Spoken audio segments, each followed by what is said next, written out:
about those times, when something just comes out of the blue, a normal situation maybe, and then suddenly it shifts. Yeah. And you realize maybe you need to handle yourself. It's not something we like to think about, but being prepared, being informed, that can change everything. It really can. So today we're doing a deep dive into a really powerful real life story. Mm-hmm.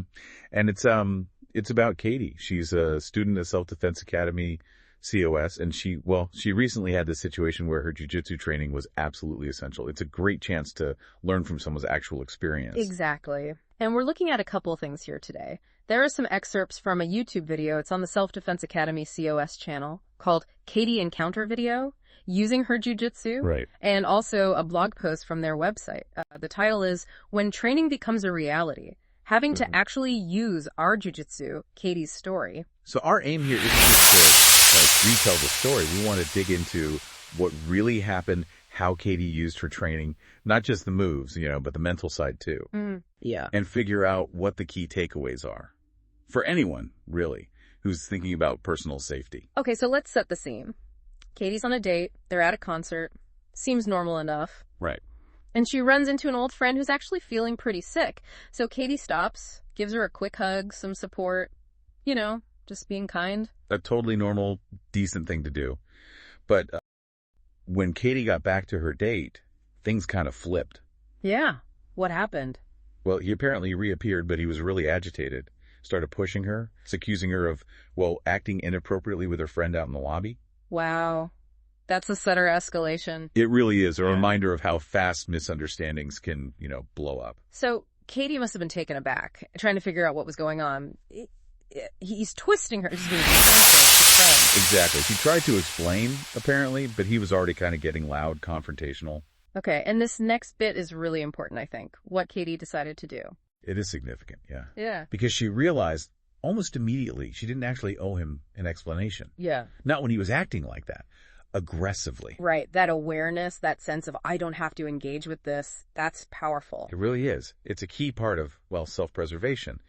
And you wonder how much training helps build that mental clarity, Totally. So she decides, okay, I'm out, tries to walk away. But then he grabs her arm. Yep. Insisting he wasn't done talking. Mm-hmm. Classic control tactic, that physical grab. Mm-hmm. But Katie's response was very direct. She said quite clearly, I am. Okay. And at the same time, she got her arm out of his grip. That combination, the clear words, the physical action to make space, that's fundamental stuff in self-defense. Verbal and non-verbal boundary setting, both together. Exactly. Saying this interaction is over. Smart. So her next move was to find somewhere safer. She heads to the women's restroom, calls an Uber. You'd hope that would be the end of it. You would hope. But unfortunately, the threat didn't just disappear. When she had to leave for her Uber, he was waiting outside. Oh, man. Even after the scene he made. Apparently so. The venue's front desk even saw what was happening, offered to call security. But he was still right there, an immediate problem as she's trying to leave. Okay, so she has to walk past him to get to the Uber. Seems like it. And as she's making her way out, he grabs her again. This time, her wrist. Right. And this is where the jiu-jitsu, the actual techniques, come in. This is it, the crucial moment. She just reacted, used a wrist escape technique. She mentioned something like maybe a specific name they use in training. Could be. The point is, she used a technique to break his grip. Exactly. To create that space, she needed to get into the Uber that was waiting. The core idea behind those escapes is usually using leverage against the joint, weakening the hold so you can pull free. And just as her Uber was driving off, security showed up. Yeah. Which really highlights how fast these things happen, doesn't it? Yeah. You often have to rely on your own immediate response. Definitely. And this really brings us to the heart of it, doesn't it? The importance of her jiu-jitsu training and how this all played out. Absolutely. And what she said afterwards, thinking about how it could have gone without the training. Yeah. That's really insightful. Yeah, she said she felt like without that training, both the physical moves and that mental toughness it builds, she probably would have gone into what she called victim mode. Mm-hmm. Like trying to explain herself, reason with this guy who was already enraged, as she put it. Which, let's be honest, often just makes things worse. It can escalate things, maybe even end up involving the police, like she suggested. Right, so what she really pointed out was the dual benefit. Yeah, that's key. It wasn't just knowing how to physically break a wrist grab. Yeah. It was also, maybe even more importantly, the mental side. How so? The clarity to see the danger, the confidence to set that boundary. No, I'm done. And to prioritize getting safe over like trying to calm down someone who's being unreasonable and aggressive. That mental readiness is huge. And often overlooked, maybe? I think so, yeah. People focus on the techniques, but the mindset is just as vital. She also made a point that the specific things he did, the wrist grab, the arm grab, these are attacks she's drilled against over and over in class. Right, which shows the value of practicing defenses for those really common types of grabs and assaults. It becomes almost muscle memory. And she also touched on something interesting, how hard it can be to actually ask for help in that kind of panicked moment. Yeah, that's a really good point. Her training gave her the ability, the confidence to act for herself right then and there, not just wait and hope for help that might not arrive in time.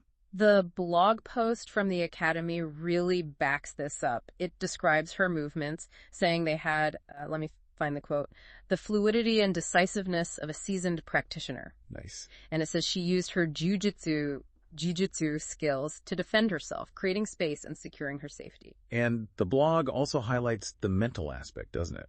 Using words like calm focus, confidence to believe in her training, and precision to execute the techniques. Yeah, exactly. It really emphasizes that self-defense isn't just physical moves. It's tied up with mental readiness, emotional strength, and the ability to stay composed under pressure. Which she clearly demonstrated. Absolutely. So, thinking about the main takeaways then, for me, the biggest thing is seeing how this training works in the real world. It's not theoretical, it's practical. It really is. It's not just about learning techniques on a mat. It's about developing this whole package. The skills, yes, but also the mindset. So if we kind of zoom out, look at the bigger picture from Katie's story, it seems to be about competence and resilience, right? I think that's a great way to put it. Knowing the risk escape is important, sure, but just as important is having the awareness to spot trouble and the confidence to act in your own best interest. Mm-hmm. And her point about those common attacks, wrist grabs, arm grabs, she even mentioned hair pulls as something they train for. Yeah. It really drives home that some threats are just, well, more likely than others. Training for those specifically makes a lot of sense. It does. It's practical preparation. And it ties back perfectly to that philosophy they have at Self-Defense Academy COS. You are worth defending. Right. It's about valuing your own safety enough to prepare. Exactly. And the blog actually encourages people watching the video, the one with Katie and the head instructor, flip because they go into more detail. Oh, okay. So you can get a first-hand breakdown. Yeah, a chance to learn directly from their analysis of the incident and the techniques. Good tip. The blog also mentioned a bonus Valente Brothers podcast and video discussing something similar. Yeah, it seems like these kinds of real-world incidents and sharing the lessons learned are part of a bigger ongoing conversation in the self-defense world. Yeah. Which is good, learning from each other. For sure. So ultimately, Katie's whole experience and how the Academy shared it, it just reinforces this idea that these skills aren't just for training sessions. Not at all. They're life skills, really. Skills that can help you navigate, well, the unpredictable world with a bit more confidence. So, maybe a final thought for you listening. Thinking about Katie's experience, what's one small step, maybe, you could take? Something proactive, just to feel a little more prepared, a little more confident if the unexpected happens. Yeah, that's a good question to reflect on. And if you do want to explore self-defense training more, definitely check out those resources we mentioned. The Self-Defense Academy COS YouTube channel, their website. Lots of good info there. Absolutely. Well, thanks for taking this deep dive with us today.